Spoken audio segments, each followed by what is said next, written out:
관련해서 정청래 법사위원장과 대통령 측이 설전을 벌였습니다. 많은 국민들은 대통령에 대한 탄핵 여부도 궁금하지만 30번의 탄핵안, 29번의 탄핵안을 발의할 정도로 연쇄 탄핵을 한 야당의 어떤 위헌 여부에 대해서도 똑같이 국민들은 헌재의 판단을 지켜보고 있는데 헌재가 오로지 대통령 탄핵 여부에만 매달리고 있다라는 비판을 대통령은 했습니다. 들어보시죠.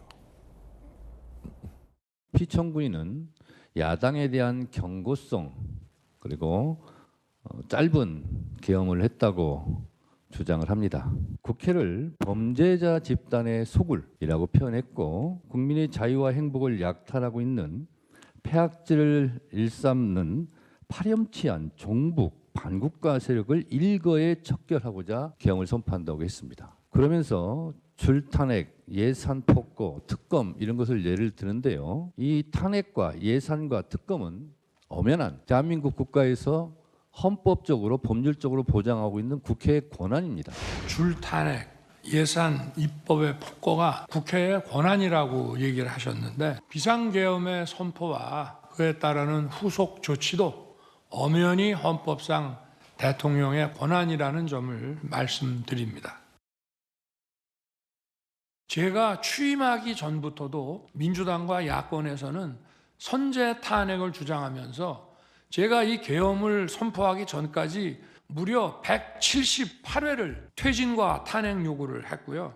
제가 국회 예산안 기조연설을 하러 가면 박수 한번 쳐주는 것이 대화와 타협의 기본인데 의사당에 들어오지도 않아서 여당 의원만 놓고 반쪽짜리 제가 예산안 기조연설을 했고요. 제가 끝나고 악수를 하니까 전부 거부하면서 저에게 심지어는 빨리 사퇴하세요. 이런 의원들도 많았습니다. 줄탄핵이라고 하는 것은 이거는 대단히 악의적인 거고 이 정권을 파괴시키는 것이 우리의 목표라고 하는 것을 명확히 보여주는 겁니다.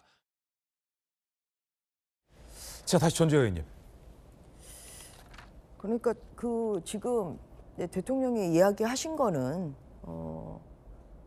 지금 대통령이야 비상계엄 선포로 인해서 탄핵 소추가 돼서 직무 정지도 돼 있고 지금 재판을 받고 계시잖아요. 그런데 이 국회의 탄핵은 남용이 되더라도 제재할 방법이 없습니다. 지금 민주당이 줄탄핵을 하고 있죠. 그럼에도 불구하고 또 기각이 된 사례가 있습니다만 국민들이 아시잖아요. 왜 탄핵을 했는지. 이것이 탄핵이라는 것은 파면이거든요. 그러니까 그 공무원을 파면시키는 이러한 것이 목표가 아니라 권한정지, 탄핵 소추가 결정될 때까지 권한정지가 되기 때문에 손발을 묶는 대표적인 사례가 이진숙 방통위원장 탄핵 소추에서 볼 수 있듯이 뭐 이런 것이기 때문에 이제 이런 부분에 대한 문제점을 지적을 했고 그래서 국회도 그 권한 내에서 행사를 해야 된다. 저는 그 말씀을 강조하고 싶고요. 예. 아까 이제 그 증거 채택과 관련해서 저는 어제 헌법재판소 재판에서 이것이 전문적 법칙이 이제 완화돼야 된다. 그동안 관례가 그렇게 했다고 하는데 저는 이것이야말로 위헌적인 재판이라고 생각합니다. 왜냐하면 헌법재판소 법에 따르더라도 원칙적으로는 탄핵 심판의 경우에는 탄핵 소송에 관한 법령을 준용을 하게 돼 있습니다. 다만 헌법재판의 성질에 반하지 아니하는 한도 내에서 이렇게만 하고 있어요. 그러면 이게 헌법재판의 성질에 반하지 아니하는 한도 내에서라는 것이 과연 무슨 의미이냐. 헌법에서 규정하고 있지 않습니까? 재판을 받을 사람은 절차의 정당성, 충분한 방어권 보장이 돼야 되는 것이고요. 그렇기 때문에 그로 인한 어떠한 그 재판 결과가 본인에게 불이익하게 나오는 경우를 대비해서 그래서 더욱더 엄격하게 증거 판단을 해야 됩니다. 그런데 지금 어제 그 헌법재판소에서 나온 이야기는 그런 거 대충 해도 된다 지금 그런 거거든요. 대충 해도 된다. 그럼 그거는 헌법재판소가 법 위에 군림하겠다는 걸로 보이지 않습니다. 그렇게밖에 보이지가 않습니다. 오히려 잘못된 관행인 거죠. 예전에 그렇게 해왔기 때문에 박근혜 전 대통령 탄핵 때도 그렇게 해와서 그렇기 때문에 지금 할 수 있다고 하는 건데 잘못된 과거의 잘못된 관행이 되풀이돼서는 안 되는 거 아닙니까? 관행이라는 것이 어떠한 그런 정당성을 담보할 수는 저는 없는 거라고 생각을 하고요.